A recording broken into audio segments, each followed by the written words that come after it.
गांव के किनारे एक छोटी सी झोपड़ी में रमेश अपनी माँ सरला के साथ रहता था।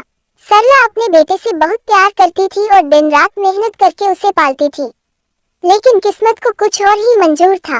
एक दिन गांव में महामारी फैली और रमेश की माँ भी बीमार पड़ गई। गांव के लोगों ने उसे तंत्र मंत्र से ठीक करने की कोशिश की, लेकिन वह ठीक नहीं हुई। लोग डरने लगे कि कहीं ये बीमारी पूरे गांव में न फैल जाए, इसलिए उन्होंने सरला को जंगल में छोड़ने का फैसला किया।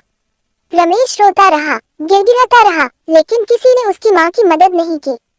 सरला ने भूखे प्यासे जंगल में दम तोड़ दिया, लेकिन मरने से पहले उसने कसम खाई, मैं वापस आऊंगी अपने बेटे के पास।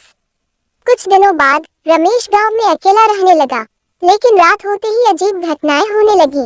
उसके घर से किसी के चलने की आवाज आती, बर्तन खुद ब खुद हिलने लगते और कभी कभी रमेश को ऐसा लगता कि कोई उसके सिर पर प्यार से हाथ फेर रहा है। एक रात उसने अपनी झोपड़ी के बाहर एक परछाई देखी, लंबे खुले बाल, सफेद साड़ी और लाल चमकती आंखें। वह डरकर चीखने लगा, लेकिन तभी एक जानी पहचानी आवाज आई, मत डर बेटा, मैं तेरी माँ हूँ। रमेश कांपते हुए बोला, माँ। सरला की आत्मा हर रात रमेश के पास आती, उसे लोरी गाकर सुलाती और उसकी देखभाल करती। लेकिन गांव के लोगों को जब ये पता चला तो वे डर गए। वे बोले, ये औरत अब चुड़ैल बन चुकी है, इसे रोकना होगा। गांव वालों ने एक तांत्रिक को बुलाया, जिसने सरला की आत्मा को बुलाकर हवन किया। आग की लपटें उठी और सरला चीखने लगी, मैं अपने बेटे को अकेला नहीं छोड़ सकती। लेकिन मंत्रों के असर से उसकी आत्मा धीरे धीरे गायब होने लगी। आखिरी शब्द जो रमेश ने सुने वो थे, बेटा मैं हमेशा तेरे साथ रहूंगी।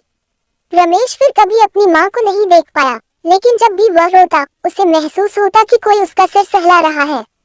लोग कहते हैं कि माँ का प्यार मरने के बाद भी खत्म नहीं होता और कभी कभी वो प्यार किसी चुड़ैल की शक्ल में लौट आता है। हेलो बच्चों, आपको ये कहानी कैसी लगी? अच्छी लगी हो तो प्लीज हमारे चैनल को सब्सक्राइब करना ना भूलें। आज के लिए हर हर महादेव।